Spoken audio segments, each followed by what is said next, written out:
I'm going to talk about Elite Dangerous, Oh. which is what we're doing on the Tuesdays still. That's we seem to have been inadvertently dragged and drawn into the storyline, despite my own personal ambivalence towards what Thargoids and whatever. The Thargoids are you a thing. Thargoid? It turns out I'm not the Thargoid. No, they don't look like us now, which is what I was expecting. But no.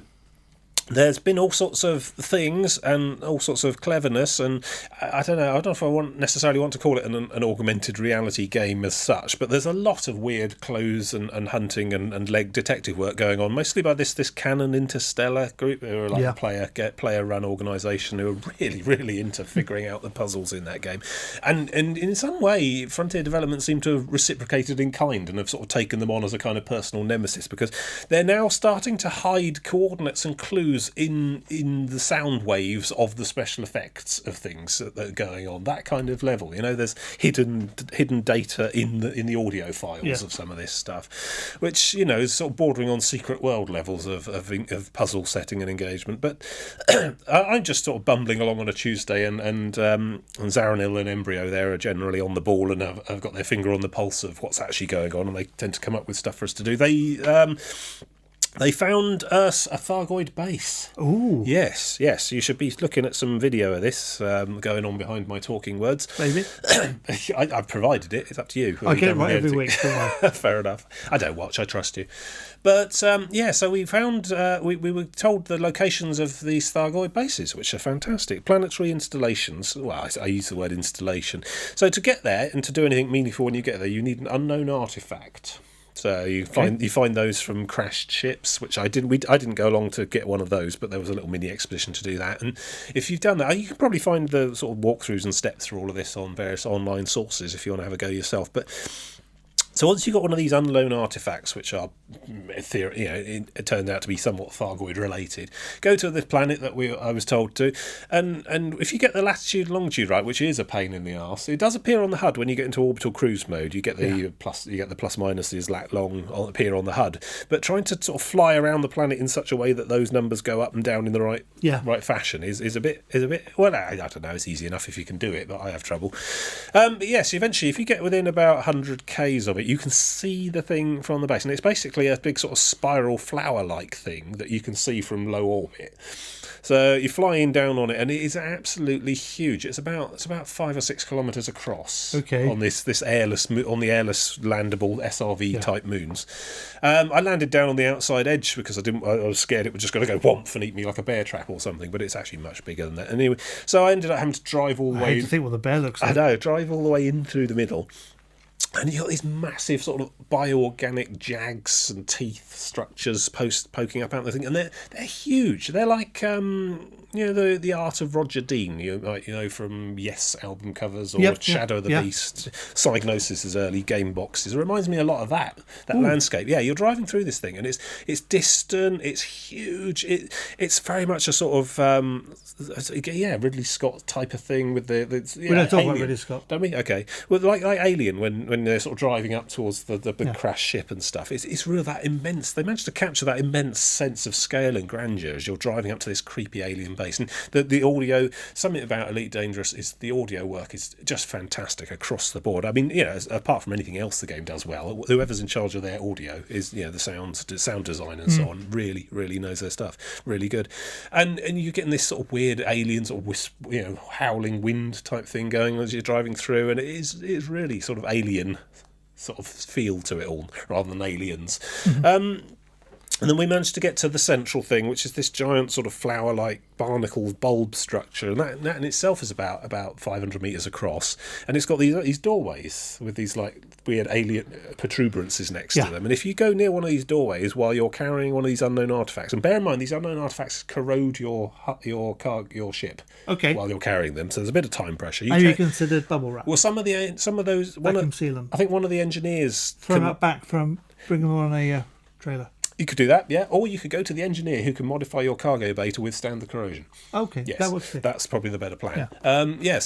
You should do that rather than my plan. Embryo did that. Turns out my plan's rubbish. Our tour guide had that covered. It was fine. You go up to the doorway with the thing in your hold on your little buggy, and the door iris is open, and you can drive inside. Okay. This thing. These are enterable structures. So there was a load of us all in our buggy, sort of one at a time through the door. No, stop pushing. It's sort of carry on up the Thargoid base. It was yet another military precision exercise. It was how to murder time. Yeah, it turned from the psychological alien terror of Ridley Scott to the weird Dad's Army style farce of a carry on film in quite short order.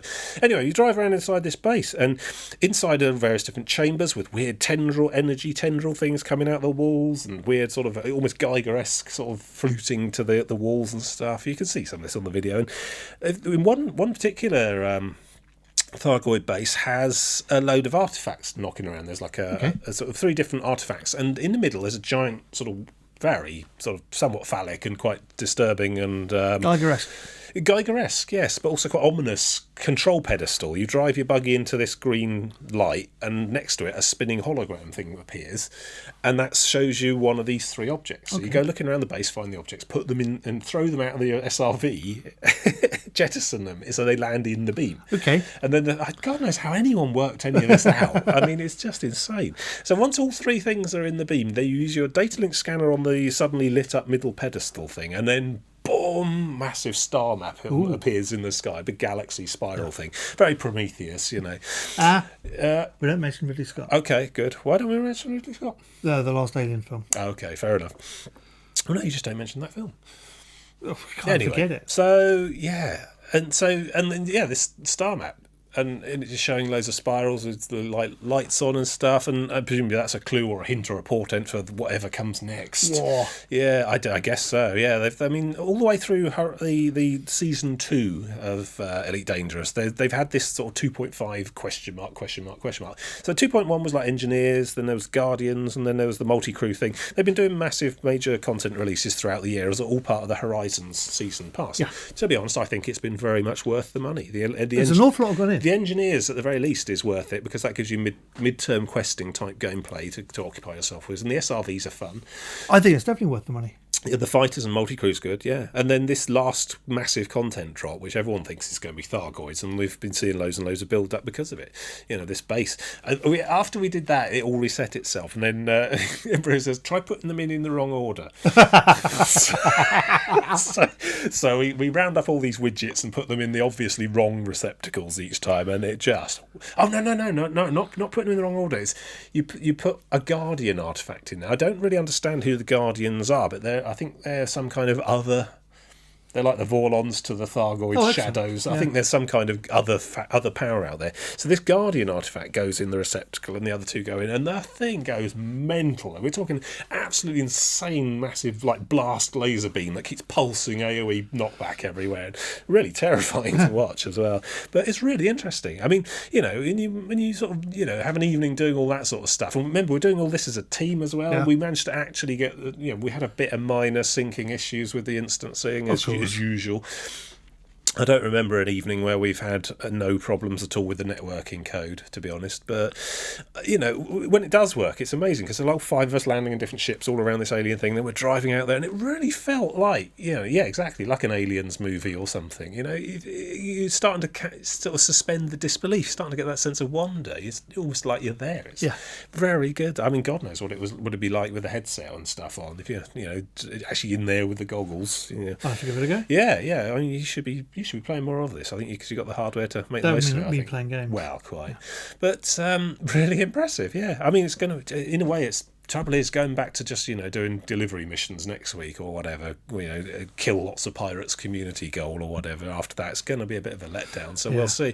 I find myself compelled enough to definitely stick it out till this sort of end of season 2 drop comes along, because if this is like, you know, just midway patching, just sort of keeping you going stuff, what's the big final thing going to be? It's probably going to be some massive galaxy-wide Thargoid war, who knows? Most likely. Yeah, I like Thargoids. I used to kill them I used to try and get into Witch Space on purpose. To No, just farm them. there's such a thing called a hyperdiction. They are actually yanking players out of jump frame shift, and these giant flower-like spaceships are just doing these really terrifying scans and then disappearing and letting people go. Which in some ways is more terrifying than if they just opened fire and destroyed you on sight. So, it's everyone's up in arms and everyone's guessing and wondering what's coming next. And it is interesting. It certainly is. I'm enjoying it a lot. I mean, I'm still not necessarily enjoying it enough to be playing on my own solo during the week, though. It's very much about the camaraderie and the spectacle of it for me. I mean, just the log in and earn a couple of million credits going backwards and forwards doing missions. I've got my rank up to 4 Federation rank. Oh, I need to do the actual rank mission. I got to find the. Hasn't come up yet, but once I've done that, I should be allowed to go to Earth, which will be good. I'll see you there. Yeah, you've been there all along, haven't you? Yeah. I hope Earth's everything people cracked up to be. Oh, it's brilliant. Land of milk and honey. It is made of gold. Yeah, so that'd be good. But yeah, so I'm still playing Elite Dangerous and seeing some fantastic things at the moment.